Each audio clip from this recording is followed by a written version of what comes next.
Hey everyone, it's Lindsay. Welcome back to my channel. When you're watching this, I'll still be in Florida on vacation, so I am pre-filming this tutorial, but I really thought it was something that maybe you haven't tried and that you would enjoy. It only takes a couple supplies, and it's a way to make some colorful papers for your journals. I'm using my very messy Tim Holtz Media Matte, glass Media Matte. I like to use this. I need to clean it. I've got all sorts of colors and gunk on here, but it'll work. So I want to show you first what the finished product looks like, and then we will make it together. I'm working on this journal. Probably by the time you're watching this, I would have finished the journal, and I might do a flip through of this journal. I might have it up either before, I don't know if I'll have it up before or after you see this.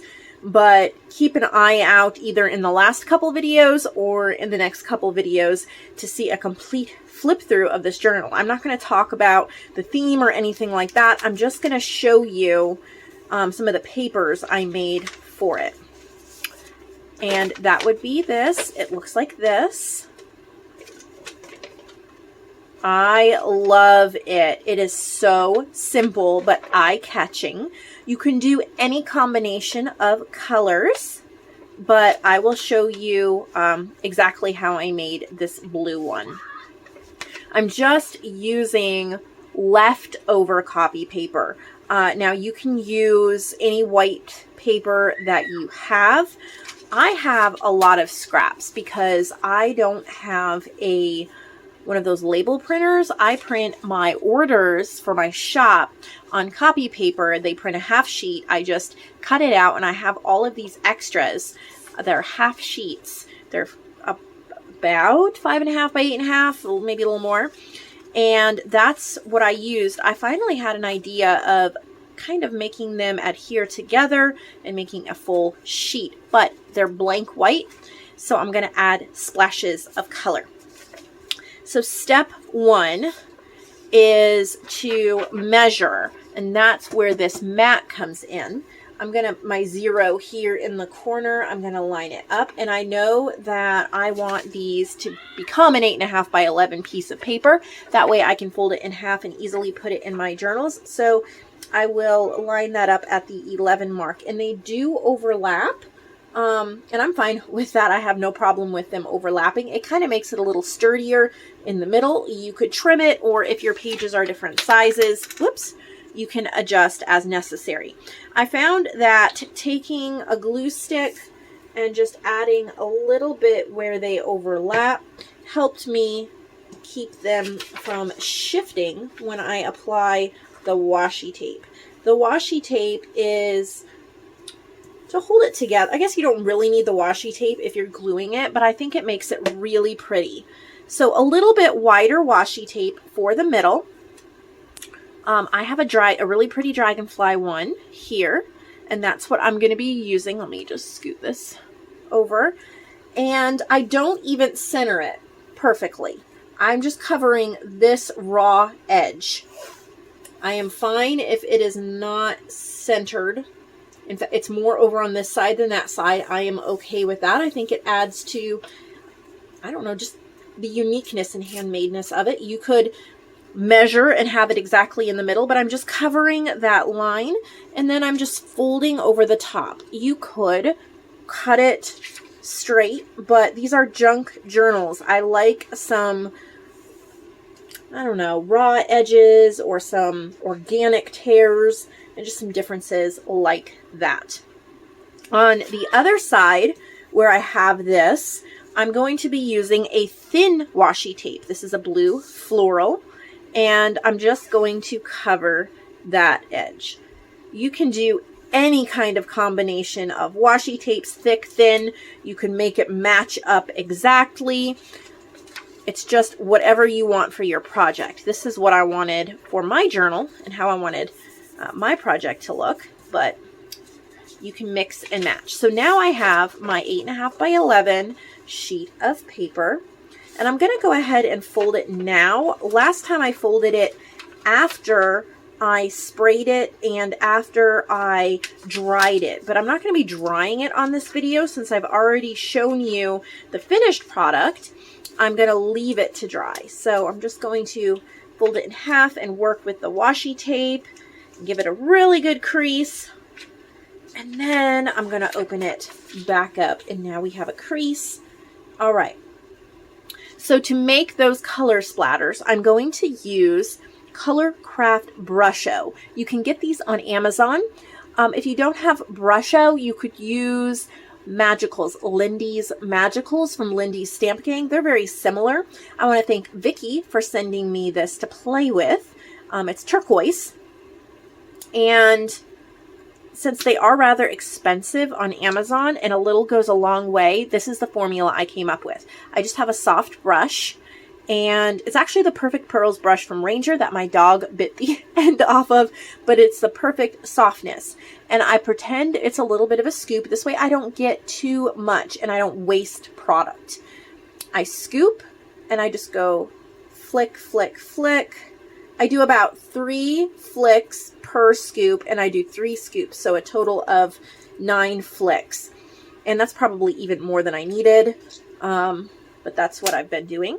And then I have water in a spray bottle. This is a teeny tiny spray bottle. You can use any kind of spray bottle or even a bowl of water and splash it on. I'm not trying to get my paper soaking wet because it takes forever to dry.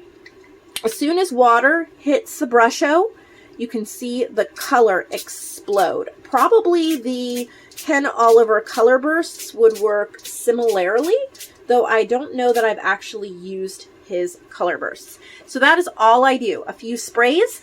If I feel like tipping it so the colors can run a little bit, I can do that. And it will come through onto the other side just a little bit. And I will just leave that to dry just when I'm done playing with it. And then the effect you get is more or less this. Now I've done a couple different ones. So here's one. Right there, you can see that. So let's do it one more time, just in case you wanted to watch the process again, but you didn't want to rewind the video.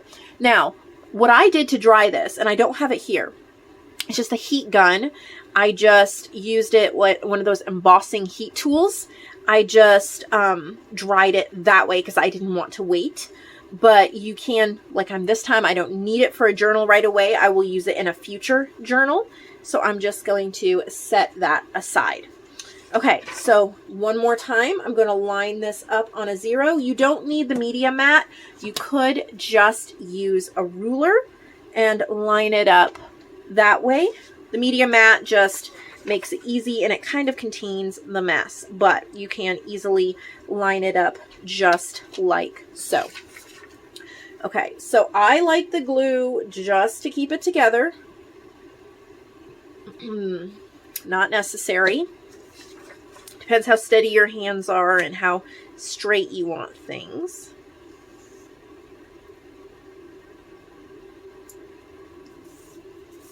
Right, and then I'm going to take my wider tape. I'm not worrying about centering it, just so that it covers that raw or exposed edge.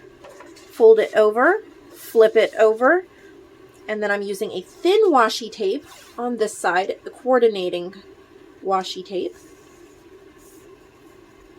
But again, you can use any combo you'd like. Perfect. Okay. I'm going to try something slightly different this time. I'm going to lightly mist the paper, and then I'm going to sprinkle the color burst. And I'm going to watch kind of it start to react. I'm going to put a little less this time since I feel like I scooped out a ton last time. You can see it just starting to react on the damp paper. And then I will spray until I like the effect. Perfect. And then I'm going to let it dry. Now, I did not crease it this time, so I will crease it after it dries. And if I want to, I'm going to try something here. All right, flip it over, and then I'm going to press it down onto the glass media mat. I love those creases in the paper. Really adds a lot. And I'm going to pull it up, and what happened was it left that blue colored water now. And then I'm going to flip it back over, take my ruler, because I don't want to get my hands super blue. Look at those creases. Oh, they're so yummy. And then when I pull it up, I get that blue on the background. So I'm going to set this over here to dry. And then I'm going to grab this one back. Do the same thing. Look. If your washi starts popping up, you can just add a little glue under it. But once it dries, it'll probably stay down. And then I'm going to press it down and pick up as much of that blue as possible. And these are so much fun. If you do not have like Brushos or Magicals, you can use whatever sprays you have to achieve a similar effect. This is just the color I was going for, and I had this beautiful turquoise Brusho. So I'm going to set those aside and let it dry. See if there's any blue left to pick up. You never know what you can pick up. Not much, but just a little bit. All right, so I hope that's an idea for all of you. Again, this is how it looks when it is dried and completed. Do I have another one in here? Because every one comes out differently. This is totally dried, and you can see how pretty that looks. So I hope that's an idea for all of you. It's a great way to show off your wider washi tape too. Because I love how dragonflies go down there. Kind of use it right in the middle of a page or a signature. Thank you so much for watching. I hope you're having a wonderful day, and maybe this inspired you to play a little bit and use up some scraps of boring white paper that you might have sitting around. Maybe use up some washi tapes that have been also sitting around. And I try to use up washi tapes before I buy too many new ones, and this is one of my more recent purchases. I think this is an older one, so I'm using them up, and I ordered some more recently, and I'll probably place another order in the next month or so to get some more and new designs. I hope that you all have a fantastic day, and I'll see you all next time.